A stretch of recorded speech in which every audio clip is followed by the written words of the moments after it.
Senang sekali bisa hadir di sini dalam acara yang saya pikir acara yang sangat menarik dan cukup penting, karena ini terkait dengan bagaimana industri migas kita ke depan nantinya.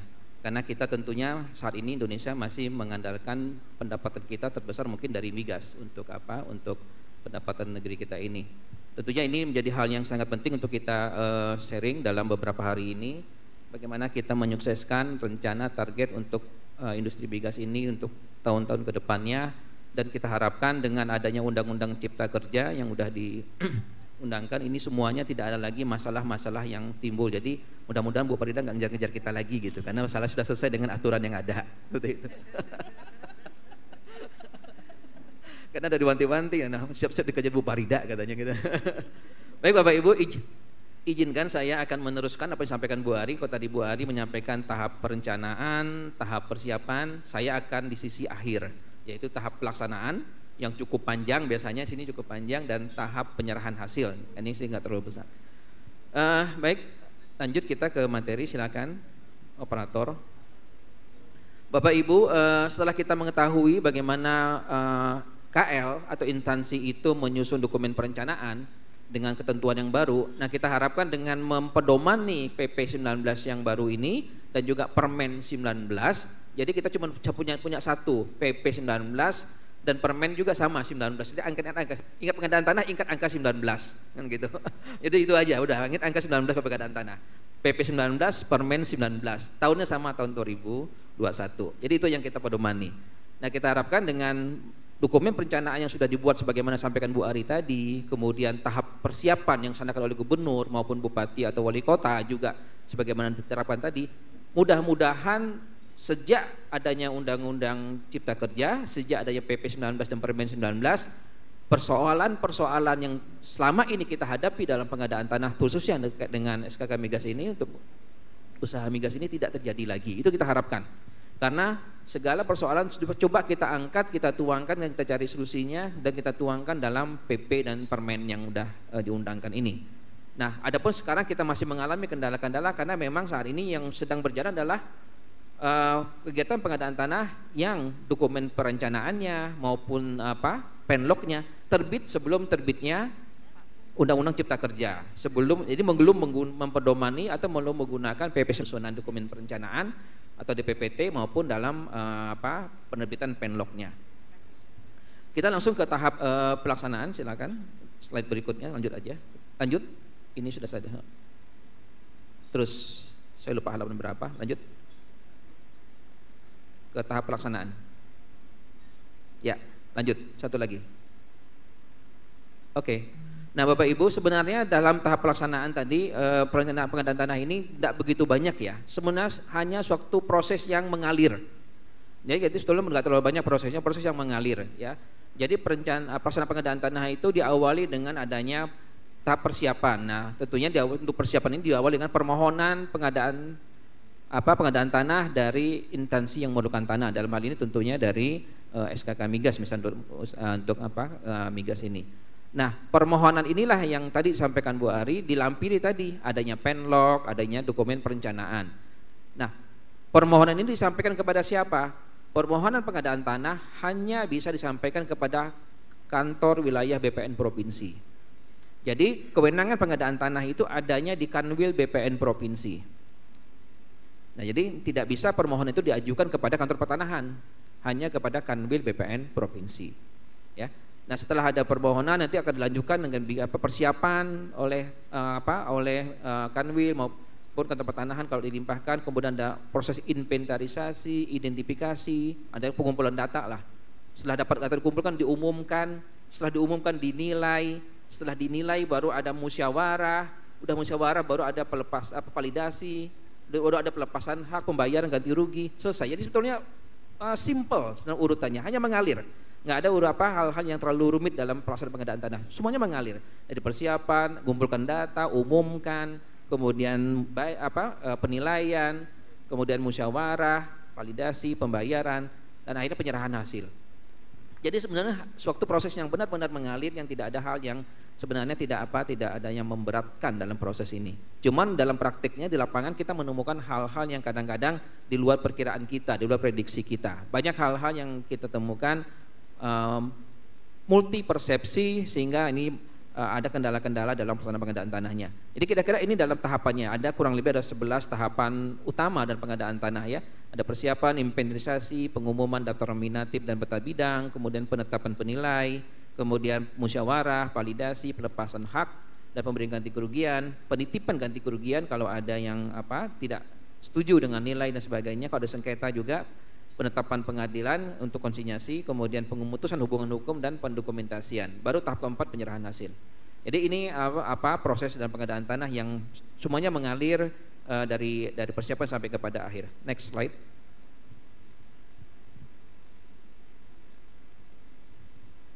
Nah, Bapak Ibu, kita lihat dari diagram ini, mungkin kalau lihat diagramnya sepertinya membingungkan, tapi ini ada dua yang besar ya. Yang warna biru itu adalah tahap pelaksanaan, yang warna kuning itu adalah di tahap penyerahan hasil. Nah, berbeda dengan diagram-diagram yang kalau kita kegiatan lain, dalam pengadaan tanah ini jangka waktu setiap tahapan diatur dengan sangat rigid. Nah, ini pengadaan tanah. Jadi berapa lama sejak permohonan itu kami harus melaksanakan untuk membentuk tim segala macam itu diatur sekian hari. Kemudian berapa lama untuk proses inventarisasi, semuanya diatur dengan rigid dalam PP 19 ini. Jadi tolong kita semua teman-teman, terutama teman-teman kami pelaksana pengadaan tanah, bahwa kita memang pengadaan tanah ini diatur dalam jangka waktu yang sangat rigid. Pertanyaannya, bagaimana kalau jumlah yang harus dilaksanakan besar? Nah, tentunya inilah perlunya ada penyesuaian. Jangka waktunya nggak bisa kita undur-undur, tapi kita timnya bisa kita perbanyak. Nah, jadi dalam pengadaan tanah ini perlu ada kepastian untuk memenuhi jangka waktu. Hari dalam pengadaan tanah ini adalah hari kerja. Jadi hari Sabtu atau hari Minggu dan hari libur tidak kita hitung sebagai hari dalam pengadaan tanah. Semuanya berlaku hari kerja. Nah, jadi ini perlu setiap tahapan kita perhatikan jangka waktunya agar tidak ada tahapan pengadaan tanah yang harus terkendala dengan hal-hal yang akhirnya melewati jangka waktu. Tetapi kita juga memberi ruang, misalnya ada persoalan non teknis atau teknis di lapangan. Misalnya di lokasinya sangat sulit dalam pengukuran karena mungkin masih area hutan yang dan berkontur seperti itu. Kalau SK Migas mungkin jarang sekali ya kontur. Tapi kalau kita jalan tol seperti itu sangat sering terjadi karena kan pemanjang atau jalur kereta sehingga medan sulit diukur. Nah, ini masih dimungkinkan untuk ada perkecualian kalau memang medannya sangat sulit untuk dilakukan pengukuran, inventarisasi dan identifikasi. Nah, ini tahapan dalam pengadaan tanah sudah diatur dengan detail, baik itu tahapannya maupun jangka waktunya. Nah, ini untuk kita sama-sama memperhatikan, mempedomani agar tidak ada pengadaan tanah yang harus terlambat bertahun-tahun nggak selesai-selesai ya. Jadi dalam pengadaan tanah itu semestinya tidak ada yang harus terhambat, ada menjadi bottleneck nggak selesai. Karena kita coba di dalam PP 19, Permen 19, setiap masalah kita coba sudah ada way out-nya seperti itu. Ada yang bisa dilakukan supaya pengadaan tanah ini bisa berlanjut, bisa berjalan sesuai dengan tahapan dan jangka waktu yang sudah ditetapkan. Next slide. Nah, Bapak Ibu, ini tahap awal untuk pelaksanaan pengadaan tanah. Setelah ada dokumen perencanaan, sudah ada penlog. Jadi ini tahap awal. Apa itu? Permohonan pelaksanaan pengadaan tanah. Nah, jadi tadi saya sampaikan permohonan ini dilakukan oleh instansi memerlukan tanah, baik itu dari KL terutama atau dari SKK Migas. Nah, ini diajukan kepada Kanwil dengan dilengkapi apa? Tadi yang paling pertama adalah harus ada yang namanya SK penetapan lokasi, baik itu dari gubernur ataupun dari bupati atau wali kota. Kemudian ada dokumen perencanaan, ada data awal, kemudian ada berita acara kesepakatan. Tadi Bu Adi sudah menyampaikan dalam menerbitkan penlog akan diawali dengan yang adanya namanya berita acara kesepakatan lokasi. Jadi seluruh masyarakat, seluruh pemilik tanah yang lokasi akan terkena ada penlog, sebenarnya pada saat konsultasi publik sudah setuju dan akan dikeluarkan dalam berita acara kesepakatan. Jadi begitu penlog itu terbit, semestinya tidak ada lagi masyarakat yang keberatan tanahnya akan terkena pembebasan, akan dibebaskan. Karena apa? Karena mereka sudah tanda tangan di berita acara kesepakatan sebelum terbitnya penlog, sebelum ditanda tanganinya penlog oleh gubernur atau oleh bupati wali kota. Nah, jadi semestinya di tahap pelaksanaan tidak ada lagi masyarakat, Pak, saya keberatan lokasi saya untuk dibebaskan. Semestinya tidak ada lagi karena semua sudah dianggap selesai di tahap persiapan. Karena sudah ada berita acara kesepakatan lokasi. Tanpa berita acara kesepakatan lokasi, gubernur, bupati, wali kota tidak mungkin akan mengeluarkan penlok. Nah, ini hal yang sangat penting sekali di sini. Makanya dalam konsultasi publik ini menjadi penting untuk disampaikan bagaimana masyarakat memahami dan bisa menerima bahwa lokasinya akan terkena untuk dibebaskan untuk kegiatan pembangunan PSN maupun dalam kegiatan migas ini. Kemudian ada hal yang baru dalam permen ini adalah izin untuk pelepasan kawasan hutan, izin untuk pelepasan aset tanah kas desa, aset BMN, BMD, kemudian aset BUMN, BMD itu sudah harus terbit sebelum penlok. Nah, ini penting sekali. Kalau dalam tahap sebelumnya izin-izin ini baru diurus pada saat di tahap pelaksanaan. Setelah ada penlok barulah ngurus izin untuk pelepasan tanah aset, izin pelepasan wakaf, izin pelepasan tanah aset BMN, BMD. Tapi sekarang izinnya harus terbit sebelum terbitnya penlok. Oleh karena itu kepada instansi memerlukan tanah, pada saat sudah ada dokumen perencanaan, sudah akan mengajukan permohonan penlok kepada gubernur, bupati, wali kota. Berbarengan dengan itu ngurus izin untuk pelepasan. Supaya nanti begitu masuk tahap pelaksanaan langsung bisa diproses semuanya, semua bidang yang terkena itu bisa langsung diproses. Kan dengan PP 19 dalam menyusun dokumen perencanaan, instansi sudah bisa didampingi oleh teman-teman kami dari kantor pertanahan, dari kantor wilayah BPN, sehingga bisa diketahui, nah ada nggak di situ aset, ada nggak di situ TKD, ada nggak di situ tanah wakaf, ada nggak di situ BMN atau BMD. Nah, sehingga ini bisa dimohonkan izinnya sebelum di tahap terbitnya penlok. Nah, ini yang baru Bapak Ibu. Kemudian harus dipastikan pada saat mengajukan permohonan bahwa anggaran untuk pengadaan tanah ini sudah siap. Anggaran itu anggaran untuk apa? Anggaran untuk ganti kerugian, anggaran untuk biaya operasional, biaya pengadaan tanah, dan anggaran untuk misalnya bersengketa, acara pengadilan, serta anggaran untuk dokumentasi atau digitalisasi dokumen pengadaan tanah. Jadi anggaran ini sudah harus disiapkan. Sering sekali terjadi pengadaan tanah karena dokumen perencanaannya kurang baik, belum menggunakan appraisal dalam perencanaan anggaran, sehingga dalam tahap pelaksanaannya akan stuck di tengah jalan karena anggarannya tidak cukup. Ini sering terjadi. Nah, kita beberapa kegiatan untuk kemarin itu di Jalan Tol Jogja Solo, BPN-nya sudah mau kencang larinya, tapi disuruh ngerem karena uangnya belum siap.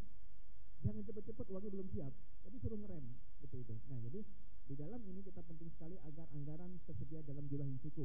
Jadi anggaran itu ada 4 ya, pertanyaan pokok itu untuk ganti kerugian, biaya BOBT dari personal pengadaan tanah, kemudian biaya untuk mendigitalkan dokumen pengadaan tanah, dan biaya untuk beracara di pengadilan. Karena dalam pengadaan tanah kadang-kadang kita ada aja gugatan segala macam sehingga harus beracara di pengadilan. Nah, ini tentunya instansi memerlukan tanah harus menyiapkan anggaran yang cukup untuk semuanya itu. Nah, kemudian setelah ada dokumen ini, maka dokumen ini akan diverifikasi oleh, next slide, dokumen ini akan diverifikasi oleh tim dari Kanwil, apakah dinyatakan lengkap atau tidak lengkap dengan checklist yang sudah kita siapkan. Sehingga nanti kita harapkan dengan, kalau dokumen ini sudah diterima oleh Kanwil, maka tidak ada lagi masalah dalam pengadaan tanah. Mestinya nggak ada lagi persoalan, karena sudah dianggap lengkap. Dokumennya sudah clear dan anggaran sudah ada, patok-patok batas juga sudah dipasang, nggak ada masalah lagi sebenarnya. Ya, next slide. Nah, kemudian untuk persiapan setelah dinyatakan dokumen diterima oleh Kanwil, ya, maka Kanwil mempunyai 2 pilihan. Apakah melaksanakan sendiri pengadaan tanahnya oleh Kanwil, atau Kanwil melimpahkan, menugaskan kantor pertanahan untuk melaksanakan pengadaan tanah. Jadi pada saat menerima permohonan, Kanwil punya 2 pilihan, melaksanakan sendiri atau melimpahkan, menugaskan kantor pertanahan untuk melaksanakan pengadaan tanahnya. Jadi ada 2 opsi seperti itu. Nah, ini tentunya sangat mempertimbangkan tentang kondisi SDM, kondisi peralatan, dan juga tingkat kesibukan Kanwil maupun kantor pertanahan seperti itu. Sehingga nanti apakah akan dilaksanakan sendiri oleh Kanwil atau oleh kantor pertanahan. Praktek kepada kantor pertanahan ini sangat bergantung kepada kondisi di masing-masing kantor wilayah BPN provinsi. Nah, setelah lengkap, maka Kanwil akan melaksanakan persiapan itu membentuk yang namanya P2T, pelaksana pengadaan tanah, dengan surat keputusan dari Kakanwil. Nah, ketua P2T ini adalah Kakanwil kalau dilaksanakan oleh Kakanwil, dan kepala kantor pertanahan kalau dilaksanakan oleh kantor pertanahan. Setelah dibentuk oleh P2T, kemudian juga akan dibentuk juga yang namanya Satgas A dan Satgas B. Jadi dalam pengadaan tanah Bapak Ibu, yang ke lapangan itu 2 tim, Satgas A dan Satgas B. Satgas A itu tugasnya itu ngukur, bikin peta segala macam, akhirnya menghasilkan peta bidang tanah. Nah ini biasanya semuanya dari BPN maupun dari surveyor berlisensi yang ditugaskan oleh BPN. Tetapi ada lagi Satgas B yang ke lapangan. Satgas B ini mengumpulkan data tentang subjeknya maupun objeknya. Nah Satgas B inilah yang terdiri dari bermacam-macam. Ada BPN-nya, ada Dinas Perumahan, Pemukiman, ada Dinas Pertanian, Dinas Perkebunan. Sangat bergantung kepada bagaimana kondisi fisik di lapangan. Nah jadi karena apa? Karena BPN itu hanya mampu memiliki kompetensi untuk menilai misalnya alas hak. Siapa yang memiliki segala macam meneliti kepemilikan. Tapi BPN tidak memiliki kompetensi untuk menilai bangunan, untuk menilai tanaman, untuk menilai ternak, untuk menilai usaha yang ada dan sebagainya. Karenanya dalam Satgas B ini melibatkan dinas-dinas terkait. Karena ini penting sekali untuk pemerintah daerah provinsi, pemerintah daerah kabupaten kota untuk membantu terlibat dalam pengadaan tanah ini, karena teman-teman dinaslah yang memiliki kompetensi untuk menilai bangunan, untuk menilai tanaman, peternakan, kolam ikan dan sebagainya untuk usaha. Nah inilah kita harapkan bantuan dari teman-teman dinas untuk menjadi bagian dari Satgas B. Nanti mereka akan di-SK-kan oleh ketua P2T sebagai tim Satgas B. Nanti mereka lah yang akan ke lapangan melakukan pendataan. Hasil dari Satgas B ini akan dalam bentuk daftar nominatif nantinya. Nah setelah menyusun tim, kemudian bentuk Satgas A, Satgas B, bentuk juga bisa juga bentuk sekretariat P2T, kemudian akan menyusun RAB, rencana anggaran biaya untuk menghitung BOBP-nya, menyusun jadwal kegiatan. Nah inilah tugas dari tim persiapan, ya. Nah Bapak Ibu, dalam Satgas B tadi kita sebutkan akan dibantu oleh dinas. Dalam PP 19 diatur bahwa Satgas B juga bisa melibatkan yang namanya penyurvei berlisensi. Jadi kita buka ruang, misalnya di beberapa tempat kita teman-teman dinas karena kesibukan juga kadang-kadang tidak bisa mengirim orangnya untuk menjadi bagian dari Satgas B. Nah ini dapat kita angkat penyurvei berlisensi untuk menjadi bagian dari Satgas B.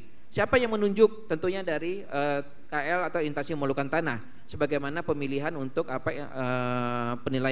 penilai nantinya atau KJPP. Jadi nanti instansi yang akan merekrut kemudian akan diserahkan kepada P2T untuk ditetapkan sebagai anggota Satgas B, penyurvei berlisensi. Next slide.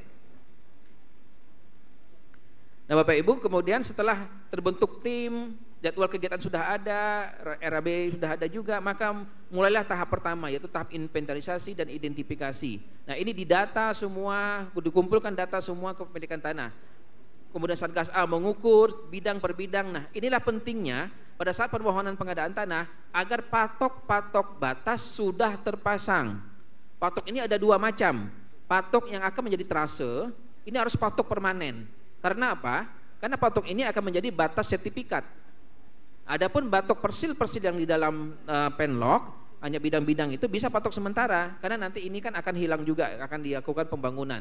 Sehingga bisa patok sementara. Tetapi harus sudah dipasang. Patok yang permanen maupun patok sementara ini sudah harus dipasang supaya pada saat Satgas A, Satgas B ke lapangan sudah jelas bidang nomor pertama itu mana, batasnya mana, bidang kedua itu mana, supaya pengukuran bisa berjalan dengan lancar.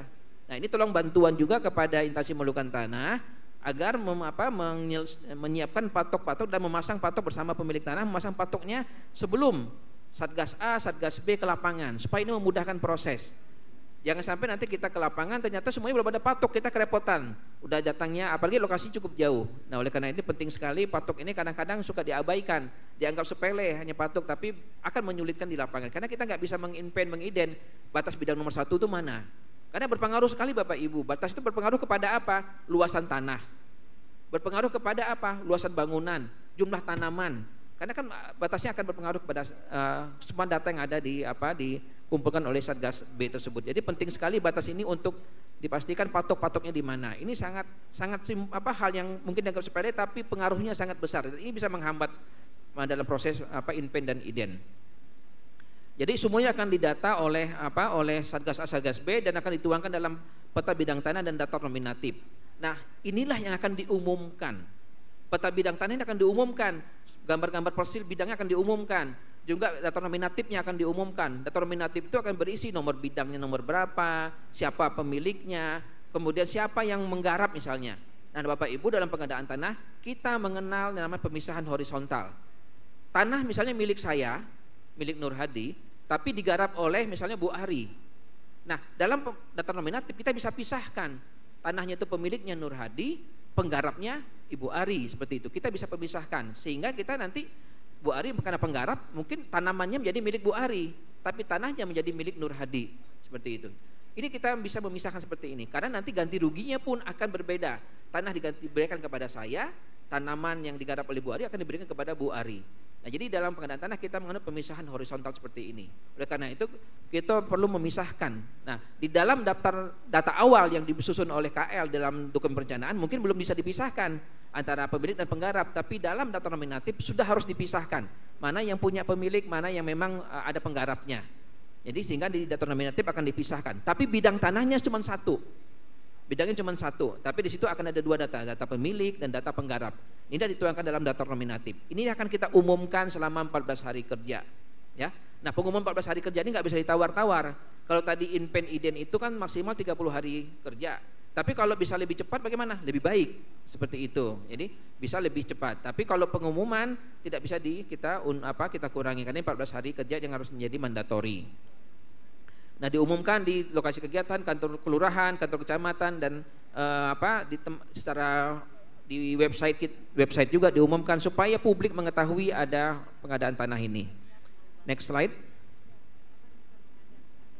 Nah, Bapak Ibu, setelah pengumuman tentunya pengumuman berakhir, maka selanjutnya apa? Akan ditunjuk oleh penilai atau appraisal. Oleh siapa yang nunjuk appraisal? Appraisal ini dipilih oleh instansi yang memerlukan tanah. Pemilihnya menggunakan apa? Pemilihannya mempedomani ketentuan tentang pengadaan barang dan jasa pemerintah. Ya, jadi silakan nanti apakah melalui lelang atau tunjukkan langsung bagaimana ketentuannya, mengikuti ketentuan dalam pengadaan barang dan jasa pemerintah. Perpres tentang pengadaan barang dan jasa pemerintah. Ini untuk memilih appraisal atau penilai.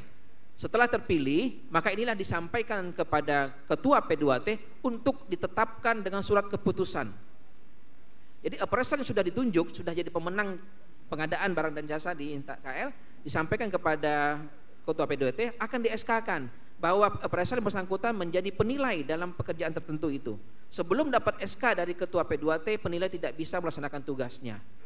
Nah, ini penting sekali bahwa appraisal itu akan bekerja setelah adanya surat keputusan penetapan penilai dari Ketua P2T. Nah, kemudian penilai ini akan bekerja berdasarkan apa?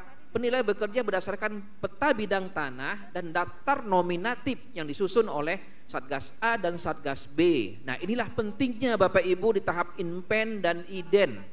Karena apa? Inpen dan iden ini akan berpengaruh kepada nilai ganti kerugian yang dihitung oleh appraisal atau penilai. Oleh karena itu dalam proses inpen dan iden agar dipotret apa adanya yang ada di lokasi. Jadi jangan sampai nanti ada tanaman nggak didata, nggak diinpen, ada sumur nggak didata. Nah, ini akan berpengaruh pada nilai ganti kerugian. Tapi tidak boleh juga kita mengada-ada. Jangan sampai ada tanaman siluman, jangan sampai ada bangunan siluman. Karena ini terjadi juga di beberapa proyek pengadaan tanah. Tiba-tiba di lokasi itu banyak sekali tanaman-tanaman yang sebelumnya nggak ada, tanaman siluman. Tiba-tiba tumbuh pada saat petugas mau ke lapangan. Begitu petugas tinggalkan 2-3 hari, semuanya udah hilang lagi atau udah mati semua. Karena tanaman siluman ini terjadi juga. Nah, ada juga bangunan siluman. Saya mengalami pengadaan tanah Bandara Majalengka, Kertajati, Bapak Ibu. Tiba-tiba Bapak Ibu dalam beberapa minggu muncul 500 rumah hantu. 500 Bapak Ibu. Rumah itu hanya ada bangunan, ada atap, ada jendelanya, nggak ada jendela, ada triplek dibolong-bolongin, dicat-cat gitu ya. Lantainya apa? Lantainya masih sawah-sawah. Pas kita masuk satu persatu, lantainya masih ada sawah, padinya masih muncul seperti itu. Karena mereka menuntut untuk dibayar ganti rugi. Apakah ini bisa kita akomodir? Tidak. Jadi sebanyak itu kita tidak bisa bayar ganti kerugian. Jadi bayangkan Bapak Ibu, ini terjadi banyak upaya-upaya juga yang tadi masyarakat dengan nggak tahu karena mungkin nggak mengetahui ketentuan atau nggak tahu dengan sengaja atau tidak gitu ya. Tapi itulah yang fenomena yang terjadi di lapangan. Itu juga dengan yang paling sering tanaman. Nah, kita ini kan tanaman itu kan susah menghitung satu persatu kadang-kadang. Misalnya tanaman cabai, kadang-kadang susah kan menghitungnya. Nah, kita kan bisa pakai jarak normal. Dalam misalnya 100 meter itu normalnya berapa pohon cabai. Tiba-tiba di 100 meter cabainya bisa ribuan. Ini kan nggak mungkin kan seperti itu. Nah, ini juga kita harus kehati-hatian. Jangan sampai ada proses markup yang disengaja oleh pihak tertentu. Nah, ini tentunya ini penting sekali kepada semuanya untuk kita bekerja dengan jujur, dengan benar dan juga kepada pemilik tanah. bagaimana kalau pendapat ganti kerugian ini berkah gitu ya, jangan ganti kerugian yang diperoleh dengan cara yang tidak baik seperti itu. Nah ini penting sekali dalam inpen ident ini yang sangat menentukan, karena inilah pentingnya menentukan nilai ganti kerugian. Karena apa? Appraisal menilai berdasarkan hasil inpen dan hasil ident, berdasarkan peta bidang tanah dan daftar nominatif. Nah jangan juga misalnya terlalu lebay. Ini contohnya kemarin saya di Lampung, ada kolam ikan. Di data nominatif muncul kolam ikan, jumlah ikannya sekian banyak, ikan masnya 900, ikan mujair 900. Saya kira gimana ngitungnya? Kan nggak mungkin itu dikuras dulu baru dimasak lagi gitu kan? Padahal kan nggak mungkin. Nah ini kan nggak benar juga. Nah kalau usaha kolam seperti itu bukan dihitung jumlahnya, tapi nilai usahanya. Misalnya panennya berapa kali? Oh ini panennya dalam 3 bulan sekali panen atau 6 bulan sekali panen berapa ton atau berapa kilo. Usahanya akan dihitung, bukan jumlah ikannya. Karena apa? Ikan itu ternak juga nanti akan diambil dulu oleh si pemilik sebelum tanahnya kita gunakan. Jadi tidak akan diambil, nggak mungkin kita ganti rugi kolamnya ikannya diambil kita gitu kan nggak seperti itu. Kolam silakan diambil dulu ikannya. Ternak sapi silakan ternak sapi diambil dulu, dipindahkan dulu. Tapi nanti kan kita usahanya, karena dia akan kehilangan usaha. Nah dihitunglah dia dalam berapa 6 bulan itu kehilangan usahanya, berapa besar kehilangan usahanya. Nah ini juga perlu ada kehati-hatian seperti ini agar tidak ada suatu yang kekeliruan dalam kita membayar ganti kerugian. Karena jangan sampai terjadi ganti kerugian yang melebihi ketentuan. Nah Bapak Ibu setelah pengumuman akan ditunjuknya ke penilai ini akan mulai bekerja menilai berdasarkan data nominatif dan peta bidang tanah. Nah perlu diketahui dalam PP 19 dan juga Undang-Undang Cipta Kerja bahwa hasil dari penilaian, nilai dari hasil penilaian appraisal bersifat final dan mengikat. Ini yang baru Bapak Ibu. Jadi final dan mengikat bagi siapa? Bagi pemilik tanah, bagi pelaksana pengadaan tanah, bagi instansi mengumpulkan tanah. Artinya apa? Bahwa hasil dari appraisal ini nilainya tidak dapat lagi dimusyawarahkan. Ya, nilai ganti kerugian yang dihitung oleh appraisal tidak lagi dapat dimusyawarahkan. Tapi kalau ada tidak yang keberatan dapat mengajukan keberatan kepada pengadilan. Jadi final dan mengikat bagi 3 pihak, instansi mengumpulkan tanah, pelaksana pengadaan tanah dan para pihak yang berhak. Tetapi masih ada ruang kalau keberatan dengan ke pengadilan. Nah ini Bapak Ibu perlu dipahami seperti itu. Pertanyaannya, apakah dengan seperti ini melanggar HAM enggak? Nah Bapak Ibu perlu ingat, appraisal yang ditunjuk bersifat profesional dan independen. Jadi diyakini bahwa appraisal ini orang yang memiliki kompetensi, memiliki pengetahuan, memiliki ilmu untuk menilai suatu ganti kerugian. Dan dia sifatnya independen. Dia tidak memihak kepada pemerintah yang butuh tanah, dia tidak memihak kepada masyarakat atau pemilik tanah. Dia ada di tengah-tengah, dia independen. Nah dengan demikian kita harapkan nilai yang disusun oleh seorang profesional, seorang yang independen, nilai itu adalah nilai yang adil dan layak bagi semua pihak. Nah dengan konsep inilah maka kita tidak ada lagi yang namanya musyawarah nilai ganti kerugian. Adanya musyawarah bentuk ganti kerugian. Jadi nilai appraisal itu bersifat final dan mengikat. Karena apa? Dia profesional dan dia sudah seorang yang independen. Sehingga tidak ada yang namanya over value yang akan merugikan negara, tidak juga under value, terjadi under value yang akan menjolimi masyarakat pemilik tanah. Nah ini kita harapkan seperti ini. Oleh karena itu appraisal juga punya tanggung jawab moral yang sangat tinggi. Tidak boleh dia bermain-main dengan ini. Karena kalau dia melakukan tindakan yang mencurangi negara, akan markup seperti itu, hukumnya pidana dan perdata. Jadi penilai bertanggung jawab secara pidana dan perdata terhadap hasilnya. Kalau dia merugi masyarakat, tentunya akan menjolimi masyarakat. Nah ini juga masyarakat bisa melakukan komplain. Kalau masyarakat keberatan kepada pengadilan bisa lakukan keberatan nilai. Jadi yang akan dinilai itu apa tadi? Ada tanahnya, tanamannya, bangunannya, kemudian usahanya akan dinilai juga benda-benda lain. Ini fisik. Nah jadi ada nilai dinilai itu tentang kerugian fisik atau kerugian langsung. Ada juga kerugian non fisik. Ada 2 kriteria. Nah ini Bapak Ibu lihat. Fisik itu tadi itu tanah, bangunan, tanaman, semuanya kerugian fisik karena ada bentuknya. Tapi ada kerugian non fisik yang dinilai juga. Apa itu? Kehilangan pekerjaan, kehilangan usaha, kehilangan bisnis ini juga dihitung. Contoh tadi misalnya kolam ikan, dia kehilangan usaha karena akan dilirik mungkin dia butuh waktu untuk bikin kolam baru sampai panen lagi. Dia akan kehilangan usaha, dihitunglah 6 bulan berapa kehilangan usahanya. Atau ada rumah yang digunakan untuk bengkel atau untuk usaha home industry tukang menjahit sepertinya, juga akan kehilangan usaha. Selain dihitung ganti rugi rumahnya, usahanya juga akan dihitung. Inilah ganti kerugian non fisik yang dihitung. Kemudian ada lagi yang namanya solasium, ganti kerugian emosional. Bapak Ibu kita di Indonesia ini orang yang menempati rumah 5 tahun dengan yang menempati rumah 30 tahun, ikatan emosinya berbeda sekali. Nah, ini diperhitungkan dalam ganti kerugian. Bayangin, pemerintah tuh sampai sebegitunya memperhatikan masyarakat pemilik tanah. Sampai ikatan batin kita dengan tanah kita, dengan rumah kita diperhatikan oleh pemerintah dalam bentuk ganti kerugian yang namanya solasium. Jadi begitu pemerintah memperhatikan rakyat yang akan tanahnya dibebaskan untuk pembangunan.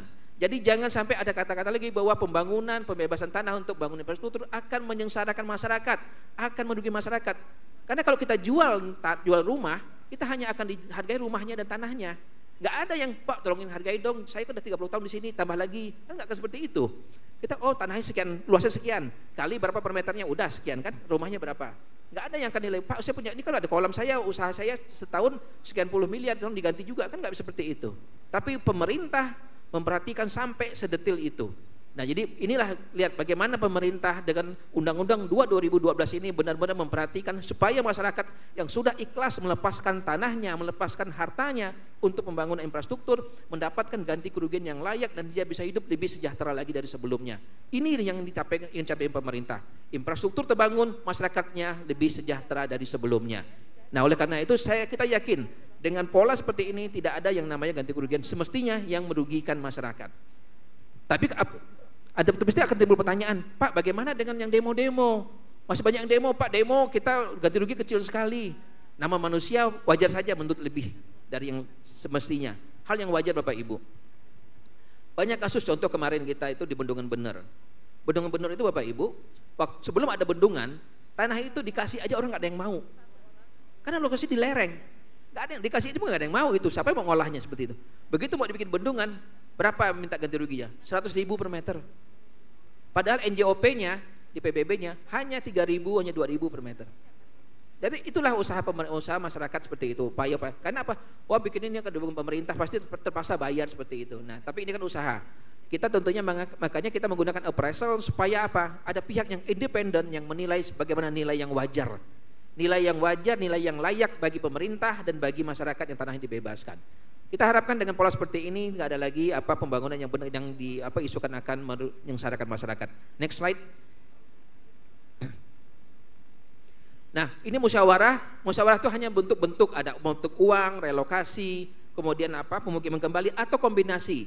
Jadi Bapak Ibu, masyarakat yang dapat ganti kerugian dia bisa gabungan, sebagian uang, sebagian relokasi, boleh nggak? Boleh. Misalnya dapat 5 miliar, Pak saya minta uangnya 2 miliar, tapi 3 miliar saya minta dibangunkan rumah segala macam, boleh nggak? Boleh. Jadi bentuknya bisa uang saja atau relokasi saja atau gabungan dari keduanya boleh seperti itu. Jadi ini pemerintah mau seperti ini. Jadi silakan nanti ini yang dimusyawarahkan, mana disepakati, tapi nilai tidak lagi dimusyawarahkan, ya. Nah kemudian dalam pelaksanaan pengadaan tanah ini pemerintah juga mengakomodir kalau masyarakat yang ada kebutuhan yang mendesak. Kadang kan pengadaan tanah butuh waktu nih, sejak penlok pelaksanaan penlok lah itu sampai dengan pembayaran kadang-kadang butuh waktu 5 bulan, 6 bulan gitu kan. Pak bagaimana saya butuh sekarang nih untuk berobat, anak saya sakit, saya butuh uang. Sementara tanah saya belum dibayar, mungkin buat dibayar lagi 2 bulan lagi, 3 bulan lagi. Boleh nggak dibayar lebih dulu? Bisa. Dengan pembayaran dalam keadaan khusus namanya. Jadi dalam pengadaan tanah kita mengenal pembayaran dalam keadaan khusus, tapi ketentuannya maksimal hanya 25% dari NJOP. Kalau sudah ada hasil appraisal, maksimal 25% dari hasil appraisal. Ini dibayarkan terlebih dahulu. Kalau mereka ada kebutuhan mendesak untuk biaya berobat, untuk ibadah mau naik haji atau umroh, untuk sekolah anak misalnya, bisa. Sisanya kapan dibayarkan? Sisanya dibayarkan pada saat jadwal pembayaran ganti kerugian. Nah dengan demikian kita harapkan tidak ada masyarakat yang harus susah hidupnya gara-gara tanahnya akan dibebaskan oleh pemerintah. Jadi ini sudah dibuat kita buat ketentuan yang memudahkan masyarakat juga memudahkan pemerintah. Kemudian ada yang baru lagi dalam PP 19 yaitu tanah sisa. Bapak Ibu sebelumnya tanah sisa, semeter pun tanah sisa harus ada kajian dulu dari tim. Ini bisa dibayar atau tidak. Tapi dengan PP 19 untuk tanah sisa yang luasnya sampai dengan 100 meter, kalau dimohon oleh pemilik tanah untuk dibayar, maka pelaksana pengadaan tanah dan PPK dapat membayar tanpa perlu ada kajian teknis. Ya. Tetapi untuk tanah sisa yang lebih dari 100 meter, kalau dimohon oleh pemilik tanah bisa dibayar jika ada kajian teknis dan kajian teknis menyatakan oh tanah ini memang harus dibayar karena mungkin nggak ada akses, nggak bisa lagi dimanfaatkan. Mungkin luasnya 200 meter, tapi bentuknya memanjang, lebarnya cuma 1 meter, kan udah nggak bisa dimanfaatkan lagi. Ini terjadi kalau jalan tol ya, kadang kan memanjang bentuk kereta, bisa jadi terjadi. Tanah sisanya lebarnya cuma 100 meter, panjangnya 100 meter, 200 meter. Memang 200 meter, tapi kan nggak mungkin lagi dia akan digunakan untuk apa. Nah, jadi sepanjang dimohon oleh pemilik tanah, jadi dapat dibayarkan. Jadi sekali lagi, apakah tanah sisa semuanya bisa dibayar? Pertama, kuncinya adalah harus ada permohonan tertulis dari pemilik tanah. Kalau luasnya sampai dengan 100 meter, di bawah 100 meter bisa langsung dibayarkan. Tapi kalau lebih dari 100 meter harus ada kajian dulu dari tim kajian yang dibentuk oleh P2AT bersama dengan instansi pengelolaan tanah. Next slide. Nah, kemudian Bapak Ibu, dalam pengadaan tanah tidak semua masyarakat kadang-kadang setuju dengan nilai. Saya sampaikan tadi. Ada yang keberatan. Nah, kalau masyarakat keberatan dengan nilai, tapi dia tidak menyalurkan keberatannya kepada pengadilan. Jadi sekali lagi, kalau keberatan nilai ganti kerugian, salurannya cuma satu, ke pengadilan. Kalau mereka keberatan terus tidak ngajukan ke pengadilan, kita kan nggak bisa menunggu. Maka kita akan titipkan uang ganti kerugiannya kepada pengadilan. Kita konsinyasi namanya. Nah, tapi kalau dia ngajukan keberatan ke pengadilan, maka kita tidak bisa konsinyasikan. Kita tunggu dulu ingkrahnya dari pengadilan. Pengadilan PN, kemudian hanya 2 tahap pengadilan, PN dan kasasi. Jadi dalam keberatan pengadaan ganti kerugian cuma 2 tahap pengadilan. Pengadilan di pengadilan negeri, dia tidak setuju dengan si pengadilan negeri, bisa kasasi kepada MA, cuma 2 tahap. Nah, setelah ada ingkrah, apakah ingkrahnya menyetujui keberatan atau menolak keberatan, barulah dieksekusi. Kalau menyetujui keberatan, berarti kita akan melakukan penilaian ulang. Tapi kalau keberatan ditolak, maka kita akan pembayaran. Kalau masyarakatnya menerima hasil dari PMA. Tapi kalau masyarakat juga menolak putusan MA yang sudah ingkrah, maka kita konsinyasikan. Kita nggak bisa menunggu lagi, ya seperti itu. Kalau putusan MA-nya menolak ganti kerugian, keberatan masyarakat, artinya kembali tetap kepada hasil appraisal. Masyarakatnya tetap menolak, nggak mau nih menerima putusan Mahkamah Agung. Berarti sudah ingkrah kan, maka diapakan? Dikonsinyasikan. Jadi semestinya dalam pengadaan tanah tidak ada tahap yang harus berhenti. Semuanya sudah ada jalan keluarnya seperti itu. Nah, atau ada tanah yang sedang berperkara di pengadilan. Ini perkara ini rebutan antara A dan B, siapa pemiliknya belum ada yang ingkrah. Apakah kita terhambat? Tidak. Kita konsinyasikan ke pengadilan supaya nanti prosesnya bisa berjalan. Jadi tidak ada yang terhambat. Atau sedang diagunkan di bank juga kita konsinyasikan ke pengadilan. Atau sengketa kepemilikan antara 2 pihak. Mereka masih sengketa nih, belum ada perkara ke pengadilan. Juga kita bisa konsinyasikan seperti itu. Jadi atau kita ini ada tanah nih mau dipakai, nggak tahu nih siapa yang punya. Ini nggak tahu nih siapa yang punya ya, Pak Kades nggak tahu, masyarakat nggak tahu. Istilah kita atau nonem. Kalau nonem seperti ini kita juga akan konsinyasikan, lahannya bisa kita eksekusi. Atau kita tahu nih, oh ini punya Pak Nur Hadi, tapi nggak tahu sekarang di mana nih orangnya. Kita nggak tahu nih di mana keberadaannya. Artinya kita nggak tahu orangnya ada di mana keberadaannya, kita juga konsinyasi. Jadi dalam pengadaan tanah tidak ada proses yang harus terhenti semestinya, karena semuanya sudah ada saluran-saluran untuk keluarnya, jalan keluarnya, sehingga semua bisa berjalan. Setelah kita konsinyasi, keluar penetapan dari pengadilan untuk konsinyasi, maka kita bisa lakukan pemutusan hubungan hukum. Kalau udah ada pemutusan hubungan hukum, maka tanahnya bisa kita eksekusi untuk dibangun. Nah, inilah penitipan ganti kerugian ya. Next slide. Nah, Bapak Ibu, kemudian setelah kita ada musyawarah segala macam, kita titipkan, ada pelepasan hak. Nah, untuk yang setuju pada saat musyawarah, setuju kita akan pelepasan hak, kemudian pembayaran ganti kerugian. Sebelumnya ada validasi dulu dari P2AT. Validasi kemudian diajukan kepada PPK untuk dibayar atau kepada Elman, kemudian nanti kita pelepasan hak dulu baru pembayaran ganti kerugian. Inilah tahap terakhir pembayaran ganti kerugian. Next slide. Kemudian ini pihak yang berhak, siapa aja sih yang akan dapat ganti kerugian? Itu ada pemegang hak atas tanah, pemegang hak hak pengelolaan, ada pemegang najis atau tanah wakaf, pemegang alat bukti tertulis hak lama, misalnya pemegang girik, kekiti, rated C seperti itu yang belum sertifikat juga bisa. Kemudian masyarakat hukum adat. Nah, kalau kita ini di Sumatera Barat nih, sering banyak tanah ulayat, Sumatera Barat, di Papua, di Maluku, kita sering ketemu tanah ulayat. Mereka juga bisa menjadi objek, bisa menerima ganti kerugian. Kemudian juga bisa pihak menguasai tanah negara dengan itikat baik seperti itu. Jadi untuk hak yang sudah berakhir, haknya HGB misalnya, saya punya HGB udah berakhir nih, kan HGB dapat jangka waktunya. Apakah saya begitu hak saya berakhir, tanah saya kena pembebasan, saya dapat ganti rugi nggak? Masih berhak untuk dapat ganti kerugian, sepanjang masih memanfaatkan tanah tersebut dengan baik. Jadi walaupun hak yang sudah berakhir, kalau masih memanfaatkan, masih dapat ganti kerugian. Ini disebut sebagai pihak yang menguasai tanah negara dengan itikat baik, karena haknya sudah berakhir seperti itu. Tapi dia masih memanfaatkan tanah negara tersebut. Ini juga dapat ganti kerugian. Jadi ini kira-kira pihak yang berhak. Next slide.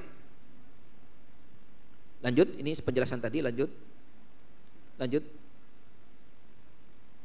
Nah, Bapak Ibu, tahap terakhir dari pengadaan tanah itu adalah penyerahan hasil. Setelah kita bayar ganti kerugian semuanya selesai, maka hasil pengadaan tanah ini akan diserahkan kepada instansi memerlukan tanah. Ya, semuanya akan diserahkan, semua dokumen kita serahkan kepada instansi memerlukan tanah. Untuk selanjutnya apa? Instansi memerlukan tanah wajib untuk mensertifikatkan tanah yang sudah diserahkan ini dalam waktu yang ditentukan dalam ketentuan ini. Jadi dalam 30 hari itu instansi wajib mensertifikatkan. Jadi tanah yang sudah dibebaskan segala jangan lagi diabaikan, harus segera dimohon sertifikasinya supaya ini menjadi aset, supaya ini tercatat menjadi BMN atau BMD kalau itu dari anggaran pemerintah daerah. Nah, inilah Bapak Ibu tahapan pengadaan tanah mulai pelaksanaan sampai ke penyerahan hasil. Ini perlu adanya tadi instansi memerlukan tanah melanjutkan setelah pengadaan tanah selesai, melanjutkan dengan proses sertifikasi asetnya supaya ini aman, tidak ada lagi gangguan terhadap aset yang sudah dibebaskan ini. Next slide. Pengadaan tanah skala kecil akan saya jelaskan besok di sesi besok siang ya Bu Farida ya. Yang skala kecil apa besok siang masih ada nggak? Atau sekarang aja kita habisin? Pak Nur, Pak Direktur, kita ini punya acara 2 hari. Oke. Ya, hari ini adalah sosialisasi dan besok diskusi.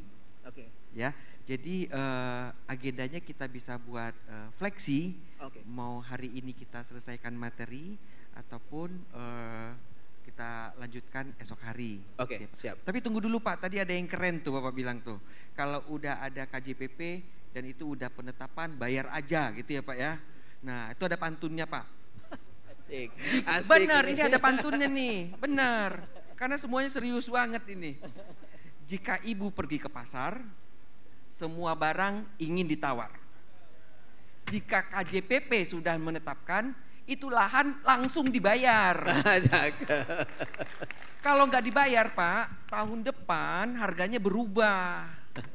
Langsung pohon dan rumah hantu itu tumbuh ya Pak ya. Oke, lalu satu lagi, Mbak. Oh Mbak, pantun untuk kamu Mbak.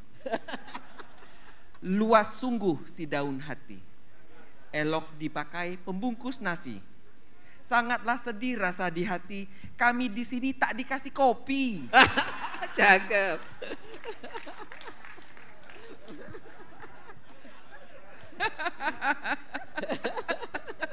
Kapan bikinnya itu kontennya? Ya, curhat sedikit. Sudahlah gak dikasih kopi, air mineralnya 3 coba. Penumpangnya 4. Moderator gak kebagian ya? Moderator harus kering kerontang katanya. Orang dalam gak boleh kebagian. Oke Pak Direktur silakan dilanjutkan. Baik, makasih. Ini moderatornya asik sekali ya.